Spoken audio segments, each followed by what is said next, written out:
This is The Grip by the Plenteous Life. The Master's Reset. Your best ideas are screaming for a day off. Welcome back to The Grip. I'm Becky Henderson, founder and principal coach of the Plenteous Life. Your ideas aren't stuck. They're staging a protest against your nonstop grind. Albert Einstein did not grind his way into relativity with back-to-back meetings and a color-coded calendar. He took long walks, played violin, and let his mind wander. His breakthroughs arrived when he was off, not when he was hustling. Unstructured time, walking, and music gave his brain recovery space. His subconscious could connect ideas. His conscious mind couldn't force through effort. Now think back to the early days of your work. You had ideas in the shower, on walks, in the car. Possibility felt close and playful, like you could reach out and tap it on the shoulder. Then with success, the business grew. The calendar filled. You became the person who solves problems all day and falls into bed scrolling through funding news and team messages. The machine runs, but that effortless flow of insight feels farther away. Your creativity didn't abandon you. It's buried under meetings, notifications, and a nervous system that never powers down. If you want sharper strategy, cleaner decisions, and bolder ideas next year, you won't get there by cramming more in. You'll get there by guarding the space that brings your imagination back to life. Weekly rest. Let's dive in. Protecting your creative engine. Why creativity fades. Busy founders often ask me, how do I get my edge back? They expect a book recommendation or a new exercise hack. What they actually need is a 24-hour pause. When your brain is always on, it stops making art and starts making slop. Decisions grow smaller. Strategy gets safer. You start copying what works in the market instead of generating what's truly yours. Over time, the cost is real. Missed opportunities, tired marketing, low-risk product decisions, a team that feels your tension more than your vision, not to mention declining relationships, health, and joy.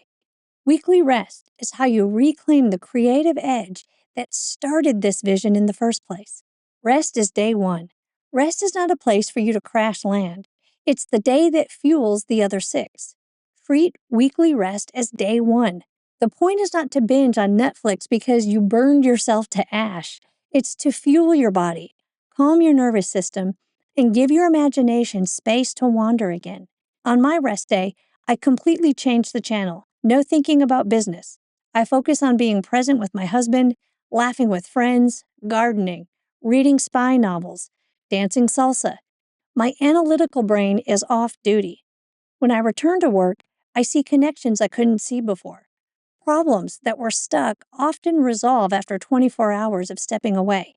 That's not magic. That's how the brain works when it's allowed to rest. You can design this too.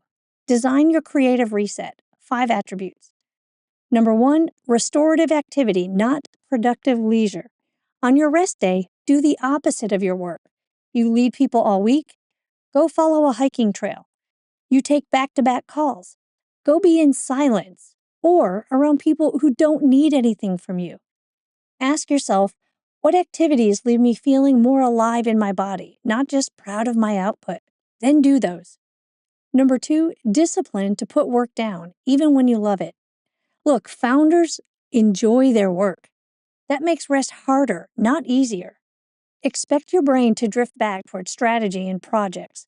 Plan for it. Keep a small notebook or note app nearby. When ideas drop in, write them down in a simple sentence. Then return your attention to rest. You're not ignoring your ideas, you're saving them for a sharper mind tomorrow. Number 3, essential responsibilities handled ahead of time. Food still needs cooking, kids still need parenting, businesses may still be open. Design your week so that the person who usually handles the logistics also gets a real rest day. Prep food in advance. Rotate who cooks. Order in. Put homework and devices away for 24 hours.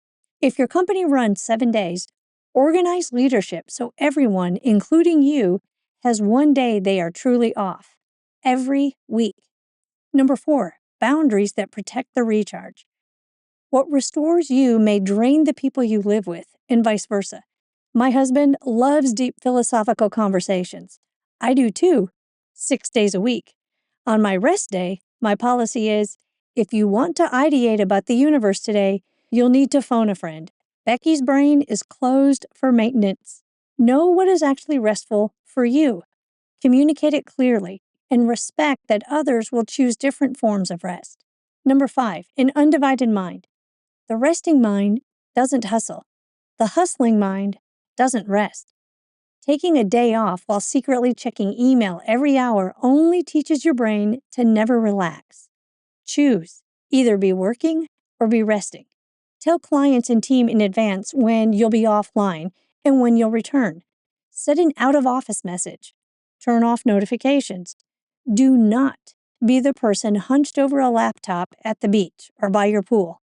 You deserve better, and so does your mission. You don't need the perfect version of this to benefit. You just need to start. Choose one 24-hour window this week. Block it on your calendar as creative reset and decide in advance, what will I do that restores me? And what will I cease to do, even if it's uncomfortable? Treat this window as non-negotiable for 1 month. Watch what happens to the quality of your ideas, your patience with your team, and your ability to see fresh paths in the business.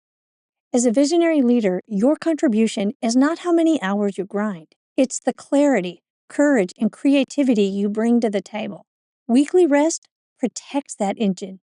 When you protect the mind that creates, you protect the company, the people, and the legacy that depend on it. Keep creating. This has been another issue of The Grip. From all of us at the Plenteous Life, may you prosper in every way.